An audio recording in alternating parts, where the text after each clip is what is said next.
పెళ్ళైనటువంటి నెల రోజులకే చాలా దారుణంగా భర్తను చంపినటువంటి వార్త ఫిఫ్త్ టాపిక్గా మనం చూస్తున్నాం బిగ్ సెవెన్లో. కత్తిపోట్లు తప్ప కట్టుబాట్లు లేవు, వ్యక్తిగత స్వార్థం తప్ప మానవతా విలువలు లేవు. జీవిత భాగస్వామి అనే పదానికే అర్థం మారిపోయింది. ఇప్పుడు మగాళ్ళ జీవితాల్లోకి భార్యల్లాగా వచ్చి మరొకరికి భాగస్వామిగా మారాలి అనే కోరికలతో రగిలిపోయే నీచమైన మనస్తత్వాలు ఉన్న కొందరు ఆడవాళ్ళు అనవసరంగా భర్తల ప్రాణాలు తీసేస్తున్నారు. గద్వాల్ తేజేశ్వర్ మర్డర్ కేసులో విస్తుపోయే విషయాలు ఎన్నో ఉన్నాయి. ఐశ్వర్య ఆలోచనలు, క్రూరమైన మనస్తత్వం ఎలా ఉందో తెలిస్తే మీ మైండ్ బ్లాంక్ అవడం ఖాయం.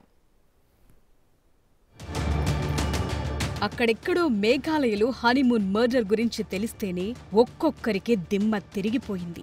అలాంటిది ఇప్పుడు తెలుగు రాష్ట్రాల్లోనే జరిగింది. పెళ్లైన నెలకే ప్రియుడితో కలిసి భర్తను చంపించిన దారుణమైన ఘటన వివాహబంధం అంటేనే భయం పుట్టేలా చేసింది. గద్వాలకు చెందిన సర్వేయర్ తేజేశ్వర్ హత్య కేసులో ఒక్కొక్కటిగా బయటకొస్తున్న విషయాలు అందరినీ షాక్కి గురిచేస్తున్నాయి. తాత్కాలిక సుఖాల కోసం ప్రియుడిపై మోజుతో ఏర్పరచుకున్న అక్రమ సంబంధాల కోసం అమాయకుల ప్రాణాలు తీస్తోన్న రోజులివి. పెళ్లికి ముందే అక్రమ సంబంధం పెట్టుకున్న ఐశ్వర్య పెళ్లైన నెలకే ప్రియుడు తిరుమలరావుతో కలిసి భర్త తేజేశ్వర్ని చంపించిన ఘటన కలకలం రేపింది. పవిత్రమైన వివాహ బంధంపై అనేక ప్రశ్నలు లేవనెత్తింది.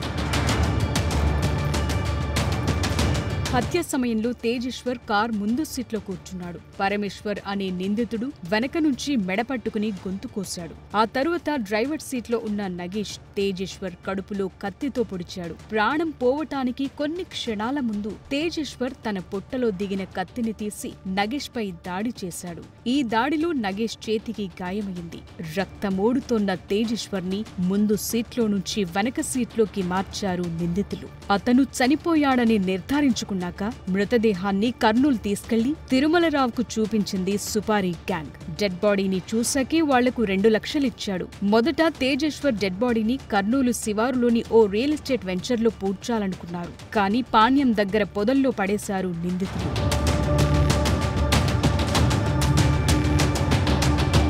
ఈ కేసులో మరో ట్విస్ట్ ఏంటంటే ప్రధాన నిందితుడు తిరుమలరావు మొదట తన భార్యను చంపటానికి స్కెచ్ వేశాడు. ఆమెతో సెక్స్ లైఫ్ సరిగా లేదని, వాళ్లావిడ్ని చంపేస్తే అడ్డు తొలగిపోతుందని, అప్పుడు ఐశ్వర్యతో కలిసుండొచ్చని ప్లాన్ చేశాడు. అది కుదరకపోవటంతో ప్లాన్ మార్చి ఐశ్వర్య భర్త తేజేశ్వర్ని చంపాలని డిసైడ్ అయ్యారు. ప్లాన్ ప్రకారం మర్డర్ చేసేందుకు నగేష్, పరశురాం, రాజు గ్యాంగ్కు 2 లక్షల సుపారీ ఇచ్చేందుకు ఒప్పుకున్నాడు తిరుమలరావు. హత్య తరువాత తేజేశ్వర్ డెడ్ బాడీని మాయం చేసి ఐశ్వర్య, తిరుమలరావు లద్దాఖ్ పారిపోయి అక్కడే ఇద్దరు సహజీవనం చేయాలని నిర్ణయించుకున్నారు. ఇందుకోసం తిరుమలరావు 20 లక్షలు హోమ్ లోన్ కూడా తీసుకున్నాడు. మర్డర్ తరువాత లద్దాఖ్ పారిపోయేందుకు కర్నూలులోని తన ఇంటి నుంచి బట్టలు కూడా తెప్పించుకుంది ఐశ్వర్య. కానీ పోలీసులు ఐశ్వర్యను అదుపులోకి తీసుకోవటంతో ప్లాన్ బెడిసికొట్టింది. మరో దారుణమైన విషయం ఏంటంటే ఐశ్వర్యకు బ్యాంక్ మేనేజర్ తిరుమలరావుతోనే గాక మరో 5గురితో అక్రమ సంబంధం ఉన్నట్లు తెలుస్తోంది. తేజేశ్వర్ సోదరుడు అనుమానం వ్యక్తం చేయటం,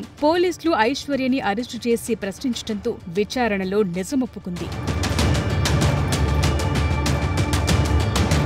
తిరుమలరావుకు తాను పనిచేసే బ్యాంకులో స్వీపర్గా పనిచేస్తున్న ఐశ్వర్య తల్లితోనూ అక్రమ సంబంధముంది. తల్లి తరపున అప్పుడప్పుడు ఐశ్వర్య డ్యూటీకి వెళ్లేది. ఈ క్రమంలోనే వాళ్ళిద్దరికీ పరిచయం ఏర్పడింది. తరువాత అటు తల్లితోనూ ఇటు కూతురితోనూ అక్రమ సంబంధం కొనసాగించాడు తిరుమలరావు. ఫైనల్ గా ఐశ్వర్య బ్యాంక్ మేనేజర్ తిరుమలరావుతో సెటిల్ అవ్వాలని డిసైడ్ అయింది. తన స్వార్థం కోసం అనవసరంగా అమాయకుడైన తేజేశ్వర్ను నమ్మించి మోసం చేసి పెళ్లి చేసుకుని అతని ఉసురు తీసింది. ఈ ఘటన చూశాక అందరిలోనూ తలెత్తుతోన్న ప్రశ్న ఒక్కటే: వివాహేతర సంబంధానికి ఉన్న వాల్యూ వివాహ బంధానికి లేదా అని. తన స్వార్థం కోసం ఐశ్వర్య భర్తనే చంపించిందంటే ఆమెది ఎంత క్రూరమైన మనస్తత్వమో అర్థమవుతోంది.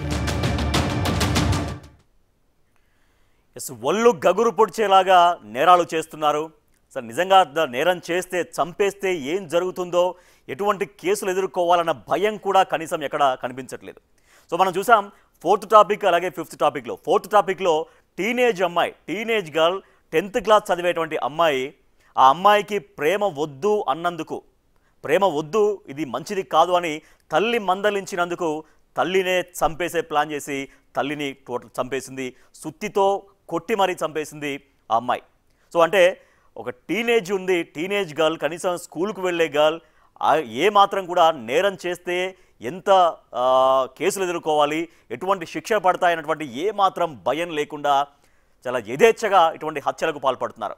సో 4th టాపిక్ అది చూసాం. 5th టాపిక్ ఇది మరీ దారుణం. ఇది కూడా పెళ్ళైనటువంటి నెల రోజులకే భర్తని అత్యంత దారుణంగా సుపారీ గ్యాంగ్తో చంపించింది గద్వాల్లో. సో గద్వాల్లో ప్రియుడి కోసం భర్తను చంపేసింది భార్య. ఇందాక జీడిమెట్లలో ప్రేమ కోసం తల్లిని చంపింది కన్న కూతురు. ఆ వార్త మనం చూసాం. ప్రియుడితో ఫోన్లో మాట్లాడొద్దు అని చెప్పినందుకు మహబూబాబాద్లో తండ్రిని కొట్టి చంపారు కూతుళ్ళు. అసలు ఏం జరుగుతోంది? మానవ బంధాలకు విలువ లేకుండా పోతుందా?